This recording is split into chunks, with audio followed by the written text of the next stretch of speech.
Welcome to Multisim, how to place components. Once you start a new drawing, the sheet size is defaulted out as A, about 8.5 by 11. One way we can change that is we can go up to Options, Sheet Properties, and go to Workspace.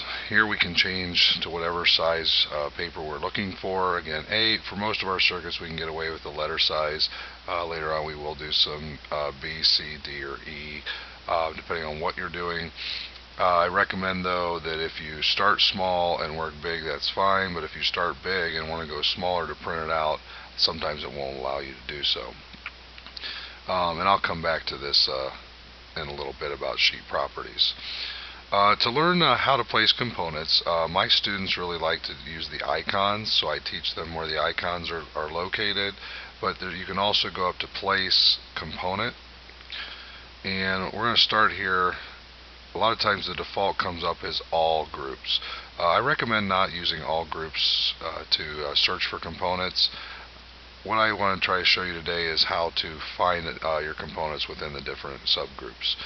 Under sources, we have a number of different families here. One of the main families we will use is the power source.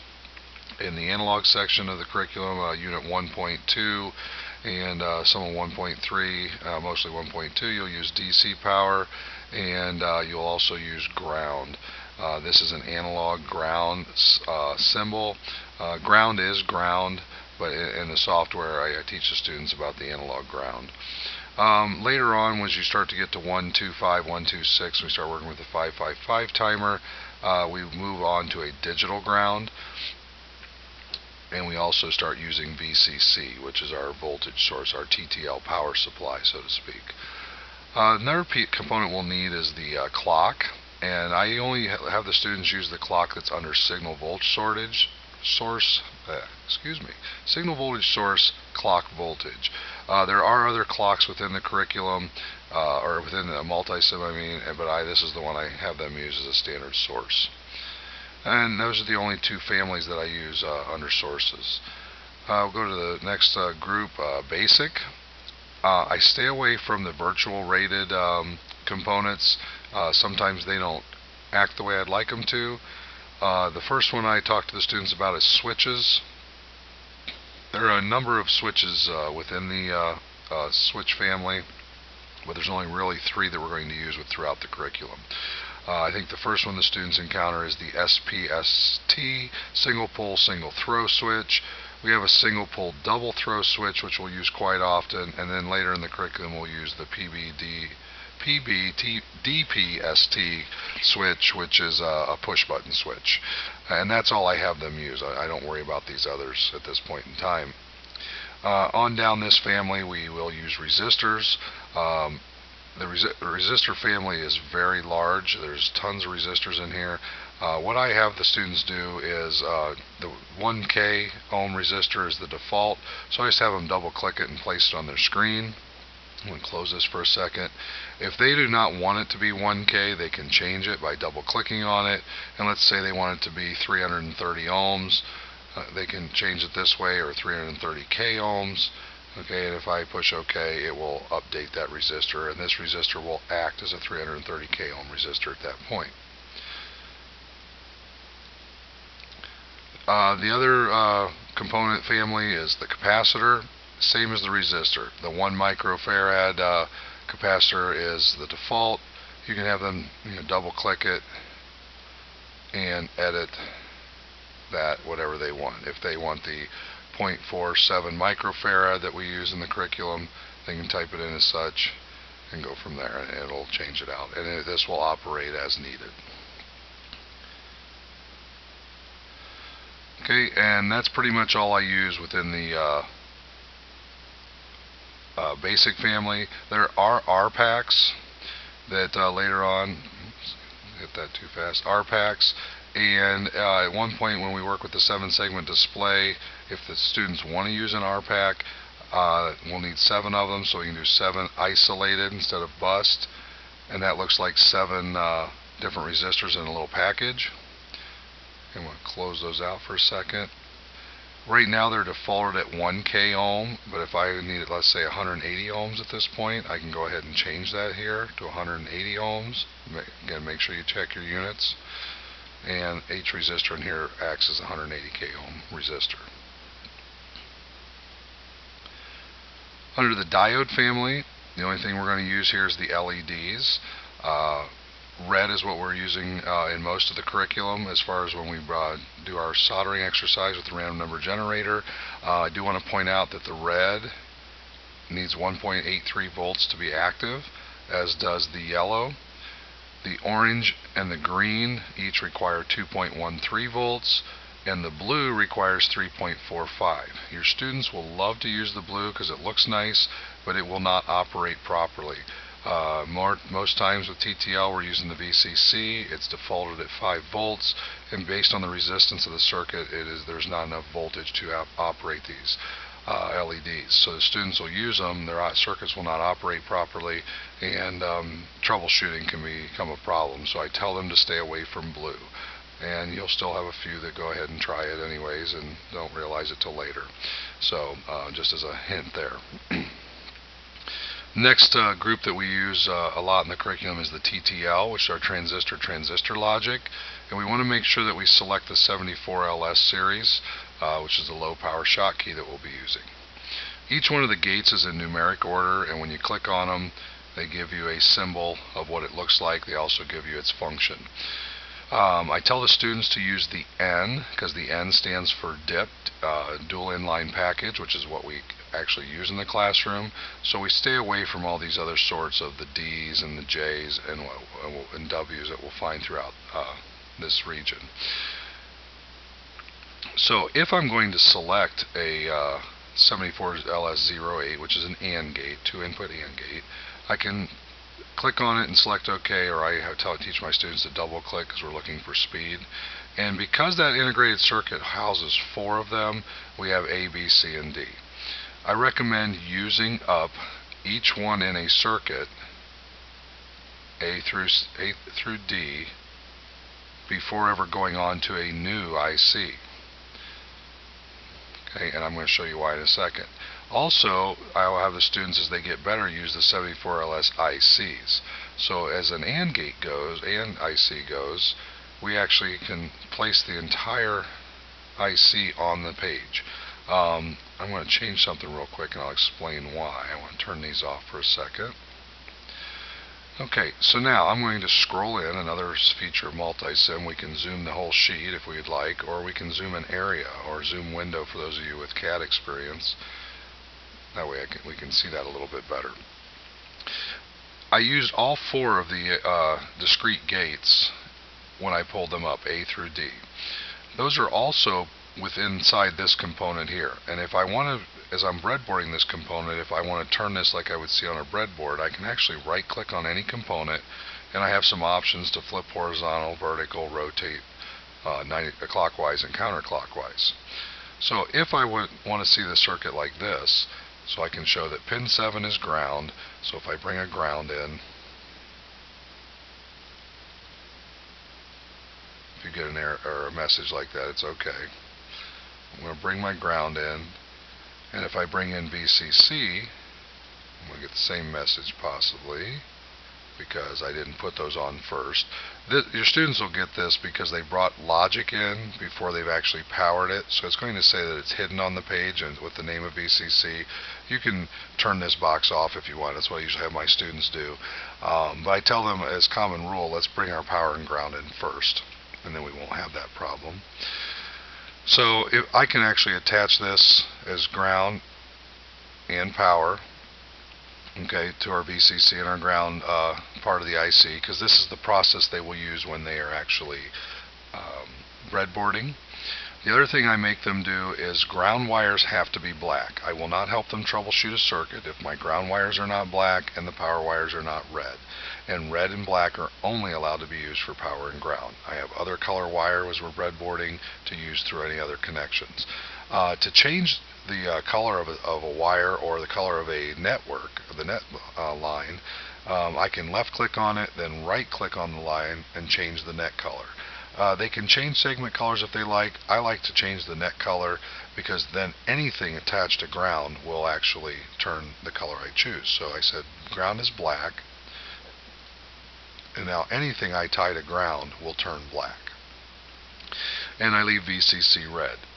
Now, if I'm attaching components, and I'm just going to show you here at this point, notice, and I'm going to change this color to blue.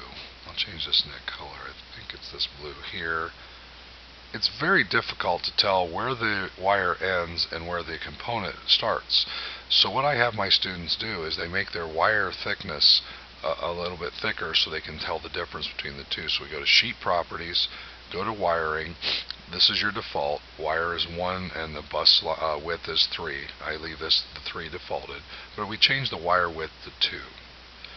Now you can tell where the wire is and where the component starts. Back to place components here. Go back here. We were at TTL. And the next one that you'll use, and you only use this with the 555 timer, is under mixed timers. The 555 timer is the second one here on the list. I recommend not using the others. The students will actually search for the 555 timer and they'll end up with this one here, the mixed virtual. This does not give you the right readouts in the oscilloscope, so I have them stay away from it. Even though our symbol looks the same as this one operates better for us. So I use this one as our 555 timer in the curriculum. The last family I want to talk about is indicators. I tell the students anything you need to see as a human is located under indicators. So voltmeters, amp meters, probes. Probes do not exist in the real world. They're nice simulation tools. We can place a logic probe anywhere in a circuit as a test point so we can see if there's a high or low signal. If they would like to use the blue probes, they'll work fine. There's no voltage regulations on these probes. We will use the sonar alert under buzzers later on in the curriculum. You'll use lamps at the very beginning when we're studying waveforms and wave types. I stay away from the virtual lamps. There are wattages and voltages listed on them because if you change the voltage, if we're putting some lamps in series or parallel and we change the voltage too much, they will actually pop and act like real bulbs. Under hex display, when we get to it in unit 2.3, we have the common, 7-segment common cathode as well as the 7-segment common anode. Notice they do also have voltage values on them. The red acts as like a red LED because you have 7 red LEDs in here. So if the student would pick the blue, it requires the same kind of voltage and it will not operate for them. Later on in the curriculum, it'll be labeled in the Word documents when you're building circuits, but we'll use the DCD hex. Note the difference, there's only 4 leads on this, whereas on the 7 segments there's actually 7 leads plus your ground or your power, depending on which one, common anode or cathode, which we'll talk about later. That pretty much is it for the components that we use in the curriculum and where they're located. One other piece, when we're breadboarding, you'll do in 1.3.4 the students will study data sheets so they can start understanding pin layouts and what's working within the circuit or the integrated circuit itself. What I have the students do though is when we go to breadboarding is a lot of times we're building our circuits with discrete gates instead of the actual IC. So we need the pin numbers over here. I teach them how to do it by hand so they kind of understand the layout based on the data sheets, but Multisim will also help us do that. And you can find that under Options, Sheet Properties, and go to Sheet Visibility. The footprint pin name, we can actually place a check mark on it and change it. I'm going to apply that. And you can see that our pin numbers now matched up. 1 and 2 are in, 3 is out. 4 and 5 in, 6 out. Again, 7 was ground. 9 and 10 are in, 8 is out, 12 and 13 are in, 11 is out, pin 14 is VCC. So as far as our AND gate goes, all 4 of these are internal within here. This is not the default size. You can actually, under sheet properties, we can change the color of our background. look at our different, whether we want grids and borders and whatnot, change our wire like I showed, but we can also change our font style and size. I'm going to change this back to show you. The default for the pin numbers is actually regular 7 Arial. And when I print these out, it's sometimes, because notice how they're a little lighter, it's kind of hard to read when you print them out for some of the students. So I have them change that to bold 9 for the footprint pin names, and you can actually select which of these that you turn on or off, and make larger, turn them on or turn them off. If you want stuff to, you want to clean up the circuit a little bit, I don't really need to know this is U1B because I know that 4, 5, and 6 is the second gate within the IC. I already know that this is an AND gate and I don't need this number. You can actually double click the component, go to display, and turn off all these values. So the only value that I really need to know is the pin numbers, and it cleans up my circuit quite a bit, especially once we get into larger circuits. Now, if you feel you're comfortable with that and you want to turn off the entire sheet instead of doing that for each individual components, you can do that under Options, Sheet Properties, go to our sheet visibility, and we can turn everything off except the symbol pin names. And now we've cleaned up the sheet quite a bit so we can fit a little bit more on. I think as far as simulating a circuit, we have the simulation switch here, on or off, 0 or 1. We can also hit the play button here. We can go under simulate, run. As my students get better and better, they actually use F5 to run through that. Another piece. How do I really know if this is connected? If I'm simulating a circuit, things aren't working right, I'm not sure what's happening, I'm going to go ahead and turn it on right now. I'm not sure, I'm not seeing my output. Down here in the bottom right, I know that the simulation is actually simulating. There's a couple different pieces I can use. Okay, one is this measurement probe over here on the right. So when I click on that, it'll bring it on the screen. And if I hover over it, it's showing me that ground is 0 volts. Okay, I got 5 volts. Okay, I've got an active low there. My low is 0 volts, and that's an output. Oh, I have nothing coming to my input. Okay, so I can press escape to get out of that. And let's say that I just, for right now, I'm going to tie these high. Okay, and now let's see what's happening with that circuit. Okay, so I have 5 volts there, I have 5. So 1 and 1 should be, with an AND gate, a 1, and it's not giving me my signal right now. Let's see here, 1, 5, and 5. Something's not operating correctly with this one. If I add a probe, so in order to notice how things are grayed out, your students will do this as well. Okay, we have to stop the simulation, place component. I'll go to probes, go ahead and just place an orange probe on here. On this AND gate, I'm going to change this wire. I can click on it and delete it.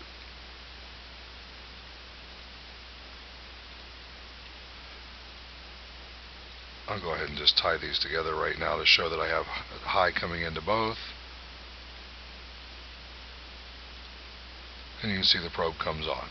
Okay, 1 and 1 is 1. I can use my logic meter here, show 5 volts, 5 volts, and 5 volts are high out. Okay, I'll turn the simulation off for a second, and that pretty much concludes the placing components. Another piece I do use, though, is if I can't figure out what's going on, I may have a bad connection and I can't actually see it. So under Tools, Electrical Rules Check, I will turn on the unconnected pins, push apply. Okay, and note that every pin that's unconnected here on the screen has a red bubble around it. Okay, that's showing me. Notice these do not, so I must have good connections there. If you're not sure, you can notice I can move the component and the wires drag with it. Okay, if you're not sure what's going on with it, you've tried replacing the wires, it won't stick, you can actually double click the component, hit replace in the bottom left. Okay, go back, grab the same component. This was D, so I'll go ahead and grab D. There, it replaced it. If I do the same thing here, I'll show you this was the A and the bubbles will go away. It shows it's reconnected to the screen of some sort, whether it's the wires or just sitting on the screen. So again, we use Tools Electrical Rules Check quite often to help troubleshoot circuits that we can't find the problem to. That concludes this video. Later on I will create other videos that show you how we do PLD designs, as well as how we can create sub-circuits and bus circuits later. So I'll show you busing in a previous or a future video.